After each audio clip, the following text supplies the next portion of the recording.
Hello, नमस्कार, आदाब, सत श्री अकाल और अस्सलाम वालेकुम। मैं हूं मोहम्मद अहमद काज़मी, लेकर आया हूं आपका पसंदीदा कार्यक्रम ग्लोबल न्यूज़। इस वक्त एक बड़ी खबर सऊदी अरब से है, जहां के बारे में एक ह्यूमन राइट्स यानी मानवाधिकार ऑर्गेनाइजेशन ने बताया है कि इजराइल के साथ ताल्लुकात नॉर्मल करने की मुखालिफत करने वालों को सऊदी सरकार गिरफ्तार करके जेलों में डाल रही है। सऊदी एक्टिविस्ट्स के जरिए चलाई जाने वाली किस्त नाम की ह्यूमन राइट ऑर्गेनाइजेशन की तरफ से ऐलान किया गया है कि जो लोग भी इजराइल के साथ ताल्लुकात नॉर्मल करने की मुखालिफत कर रहे हैं उनको जेलों में डाला जा रहा है। इस ऑर्गेनाइजेशन के मुताबिक अब्दुल्ला अल याहिया 24 दिसंबर 2021 से जेल में हैं, क्योंकि उन्होंने ट्वीट करके इजराइल के साथ कुछ मुल्कों के ज़रिए ताल्लुकात नॉर्मल करने की खुलकर मुखालिफत की थी। आपको मालूम है कि अब तक इजराइल से United Arab Emirates, Bahrain, Sudan और मोरक्को ने हालिया महीनों में, बरसों में, ख़ास तौर पे डोनाल्ड ट्रंप के आखिरी दिनों में ताल्लुकात बनाए थे।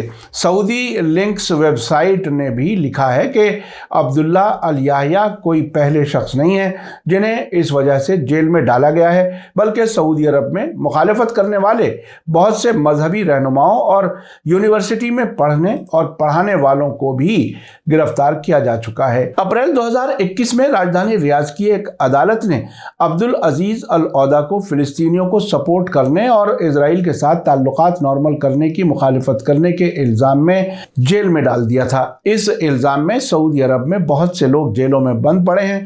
गैर मुल्कों में रहने वाले सऊदी शहरियों के prisoners of conscience Twitter handle पर भी ये खबर दी गई है।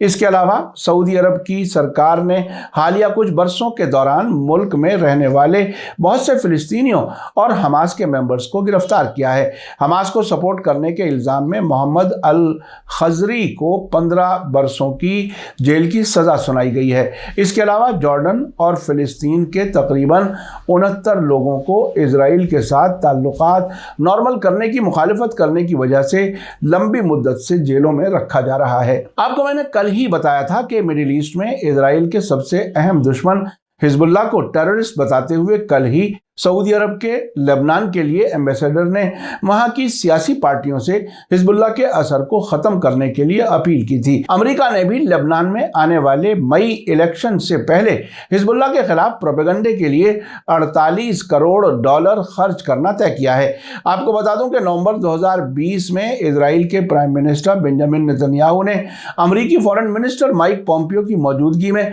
सऊदी अरब के क्राउन प्रिंस मोहम्मद बिन सलमान से स्मार्ट शहर नियोम में खुफिया मुलाकात की थी।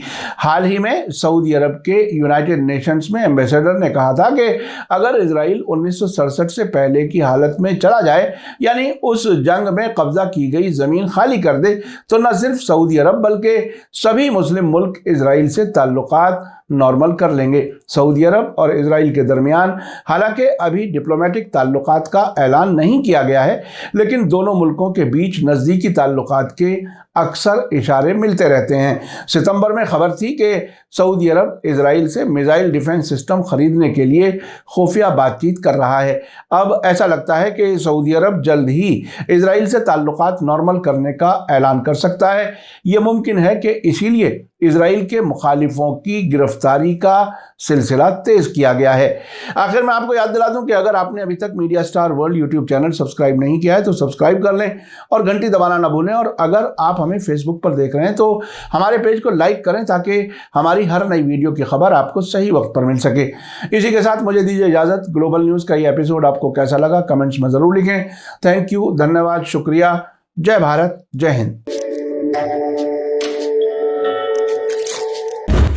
मीडिया स्टार वर्ल्ड के और वीडियो देखने के लिए हमारे चैनल को सब्सक्राइब करें और सीधे नोटिफिकेशन पाने के लिए बेल आइकन दबाएं। और अगर हमारी खबर सच्ची और अच्छी लगे तो अपने व्हाट्सएप, इंस्टाग्राम, फेसबुक और ट्विटर अकाउंट पर ज़रूर शेयर करें।